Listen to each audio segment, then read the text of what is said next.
Bien, chers membres de la communauté Clean Bolso, bonjour, j'espère que vous allez bien, que vous avez passé de bonnes fêtes de fin d'année, que l'année 2023 s'est globalement bien déroulée.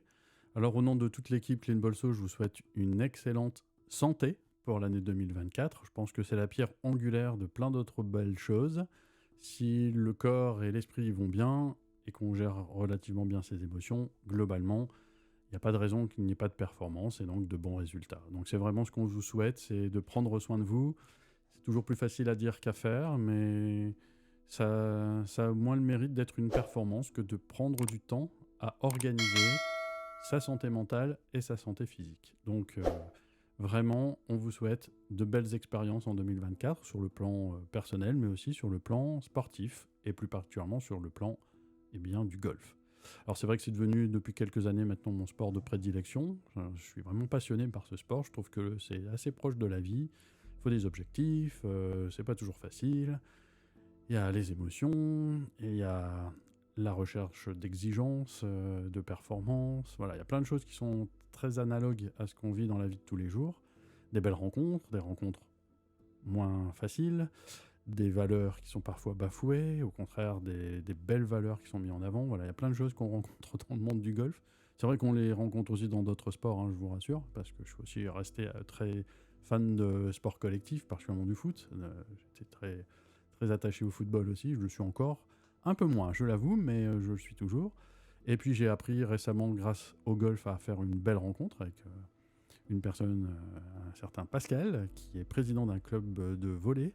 Et il m'a fait découvrir ce sport que je connaissais de très loin, mais j'ai pu être invité à des rencontres, à discuter avec le coach, des joueurs, et vraiment c'est aussi très passionnant, on apprend des choses, c'est une autre façon de voir la performance, donc voilà, c'est toujours quelque chose qui m'intrigue et je suis très curieux, donc forcément ça me donne plein d'idées.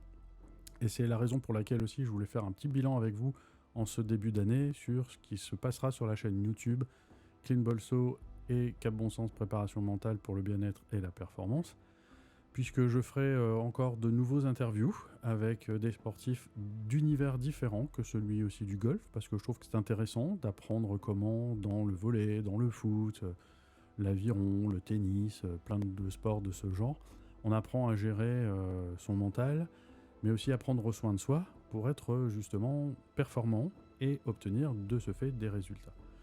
Et je trouve que les expériences des uns et des autres est toujours intéressante, donc voilà, j'ai lancé mes bouteilles à la mer, j'ai pas eu de refus à ce jour, simplement des temps de réflexion, parce que les agendas des uns et des autres sont très remplis, et voilà, des coachs en Ligue 2 de foot, en Ligue 1 même, vous voyez, on essaye de faire aller son réseau. Si vous aussi vous avez des sportifs de haut niveau dans votre entourage qui souhaiteraient nous faire part de leur méthodologie, de leur conception du mental et de la préparation physique, technique, même si c'est dans leur sport, c'est toujours très intéressant de voir comment ils font. Bien, n'hésitez pas à me mettre en lien avec eux pour que je puisse les contacter et qu'on puisse voir comment on peut mettre en place un interview à travers la chaîne YouTube Clean Bolso. Voilà, donc ça c'est un projet auquel je continuerai de m'activer. Je l'ai fait avec particulièrement des golfeurs, il y en aura aussi d'autres parce que j'ai sollicité, et je les remercie aussi pour cette année 2023, mes ambassadrices et ambassadeurs qui sont plus dans le monde du golf par rapport à Clean Bolso et à qui j'ai demandé si vous avez des connaissances, faites-les moi connaître. Donc voilà, tout ça est en route.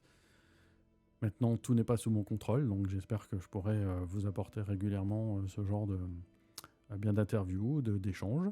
Et je voulais aussi continuer de m'activer sur ce que j'ai tenté de faire en 2023 avec plus ou moins de réussite, mais j'aime pas lâcher l'affaire, donc je vais continuer en l'améliorant, bien sûr, c'est toujours le but. Ces échanges avec vous, à travers des thématiques précises, alors c'est vrai qu'on en retrouve beaucoup dans le carnet de préparation mentale Clean Bolso, dans lequel on aborde tous les sujets, et donc les outils qui viennent compléter la checklist des 4 C de la performance, puisque forcément, de temps en temps, on a besoin d'outils. Tout n'est pas que outils, mais on en a quand même besoin, et donc il y en a un certain nombre déjà dans le carnet, mais j'aimerais aussi en parler de vive voix avec vous, parce que vous avez peut-être des trucs, des astuces à votre niveau. On est tous exceptionnels et on est tous atypiques, donc on a forcément des choses qu'on a su réadapter. Moi j'avais un grand-père qui n'a pas inventé le marteau, mais qui avait son propre marteau, parce que il était adapté à sa façon de travailler. Donc voilà, on peut à chaque fois s'approprier quelque chose et c'est toujours intéressant quand on a ce désir-là de le partager aux autres. Et ça marche pour certains, ça ne marchera pas pour d'autres, mais peu importe, c'est un partage. Et on peut toujours être créatif et prendre essence de tout cela et de se l'approprier, d'en trouver eh bien, un bienfait personnel. Donc ça sera aussi le cas à travers un rendez-vous, pour l'instant que j'ai pas vraiment déterminé, ce qui sera trimestriel, tous les 2 mois, chaque mois. Ça sera en fonction aussi de vos demandes, de votre participation. Mais en tout cas sur des thèmes, la première sera d'ici peu, je ne sais pas si c'est cette semaine, plutôt la semaine prochaine je pense. Et donc le temps d'en faire un petit teaser sur la thématique des émotions, parce que c'est vrai qu'elles ont souvent leur place dans le golf, vous en doutez? Regardez ça. The only thing that went in the water, check this out. The club as well.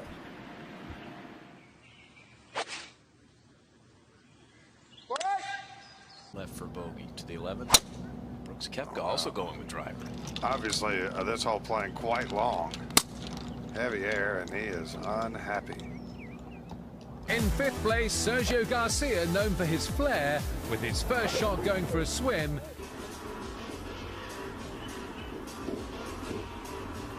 Oh.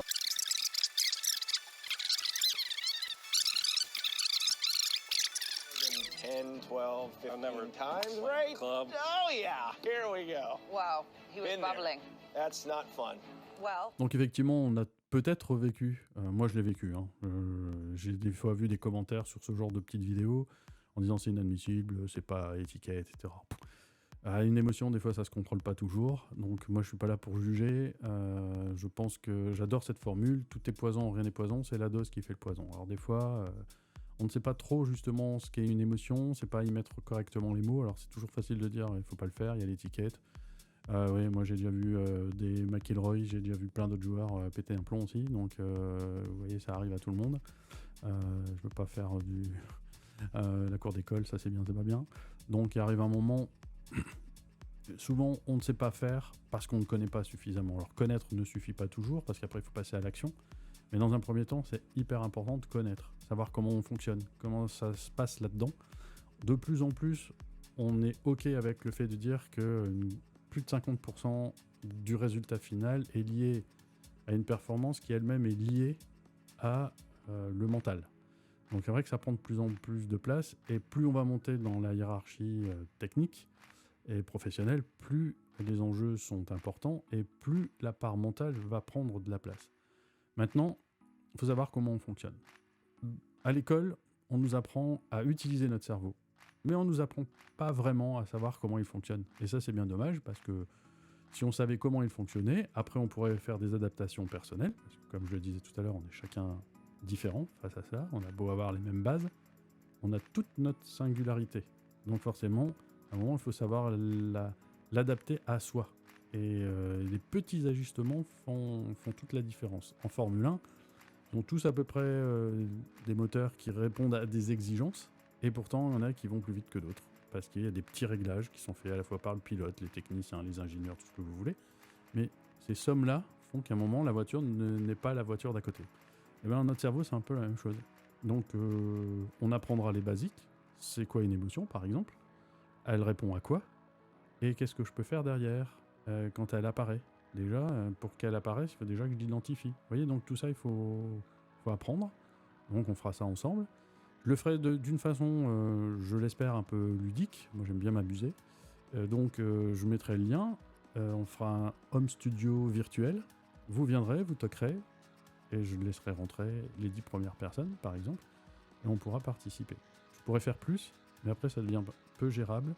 Et en fait, tout le monde y perd du confort. Et ça, je trouve que c'est moins intéressant.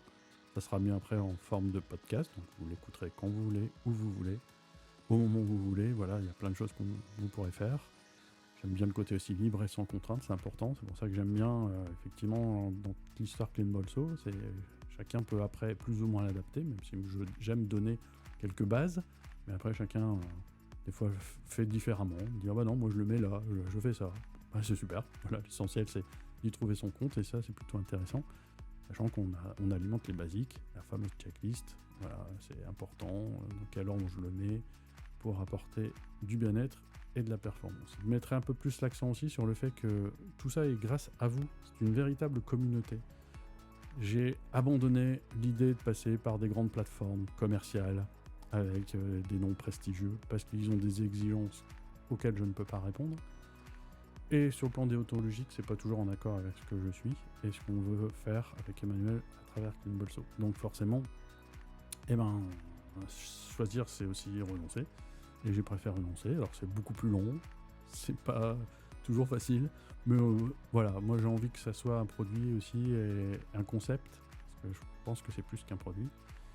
Ça soit aussi votre histoire. Et donc c'est pour ça qu'on se repose sur vous au niveau du plan commercial, c'est-à-dire de faire connaître les produits, mais que vous soyez déjà des utilisateurs. À ce jour, on est très loin de se dire que voilà, on a convaincu beaucoup de gens, parce que je reviens sur le fait que oui, on sait que c'est important le mental, mais on a encore du mal à y mettre des choses, on est très axé technique. C'est vrai que le monde du golf ne facilite pas forcément non plus les choses, parce qu'on ramène beaucoup de choses à la technique. Et donc demain, venez continuer à contribuer d'une autre façon à cela par vos témoignages. Je parlais de pro, mais si vous avez quelque chose à dire, à partager, toc toc, j'ai envie de dire quelque chose, voilà, on s'enregistre et on peut passer ça comme l'a fait. Je pense par exemple à Thomas, le golfeur canet, qui est venu témoigner de la façon dont il utilise le Clean Bolso, ce qui lui a plu dans l'histoire. Donc si vous avez envie de faire comme lui, faites-le, hein, c'est du partage, c'est un moment sympathique à passer. Rappelez-vous que c'est une belle histoire avec l'éco-responsabilité. Alors des fois on me dit en quoi c'est éco-responsable, tu produis quelque chose, tu le vends, c'est commercial. Je ne vis pas que d'amour et d'eau fraîche, je reconnais. Mais vous avez vu, on essaye d'être raisonnable parce qu'on est dans l'éco-responsabilité.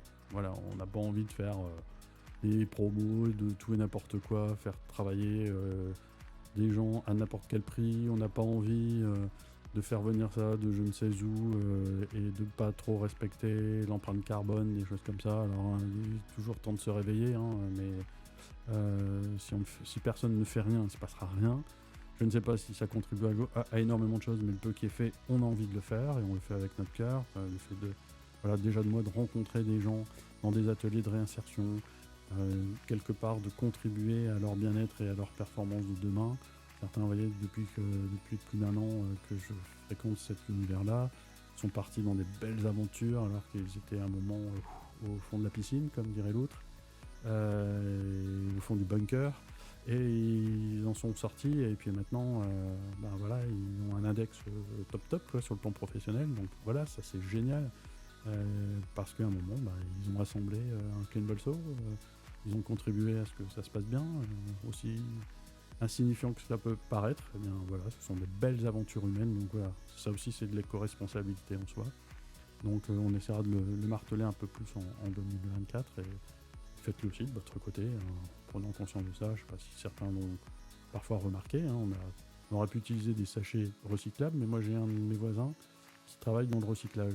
Et quand il m'a expliqué ce qui s'y passe, parfois, j'avais les bras qui tombaient, quoi. On recycle des fois rien du tout, alors que nous on nous demande de contribuer à du recyclage dans le bac spécial. Et donc je me suis dit, je vais peut-être pas prendre ce risque-là, si mon sachet soi-disant recyclable, il n'est pas recyclé, autant qu'il soit compostable. Et j'ai cherché, on a trouvé un sachet qui est compostable, donc vous pouvez agir directement vous-même, vous le prenez, vous le mettez dans la terre, il va se décomposer et va nourrir à nouveau les choses. Donc on essaye de faire ce qu'on peut à ce niveau-là. C'est la part du fameux colibri, donc on essaye de trouver des petites solutions comme ça, pareil sur les mouvements, pas trop de stock, faire tout et n'importe quoi au niveau des coupes. On essaye de tout récupérer, tout bien assembler pour pas qu'on redémonte et qu'on réutilise 2 fois plus d'énergie. Donc même en atelier de réinsertion, la qualité. Je remercie toute l'équipe de Fou de Coudre de très souvent faire attention pour que tout soit bien fait, prendre son temps, et que du coup on n'utilise pas 2 fois d'énergie parce qu'il faut défaire et refaire. Ça peut arriver de temps en temps, mais c'est très rare. Donc pourquoi ? Parce qu'on est à cheval là-dessus, parce qu'on sait que sur le plan écologique, on peut contribuer aussi de cette façon-là. Voilà, donc autant de petites nouvelles de ce début d'année 2024.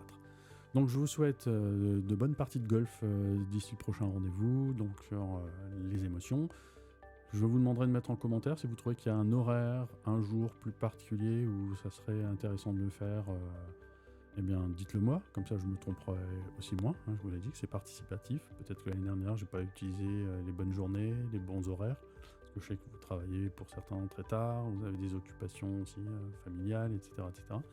Donc faites-le moi savoir parce que je vais continuer à travailler la technique pour essayer peut-être aussi de le faire en même temps en direct et garder après les enregistrements pour que ça soit aussi en podcast. Vous écoutiez ça quand vous voulez, où vous voulez. Voilà. Donc voilà autant de bonnes nouvelles que je voulais partager avec vous en ce début d'année. Portez-vous bien, prenez soin de vous et je vous dis à très très vite. Ciao ciao.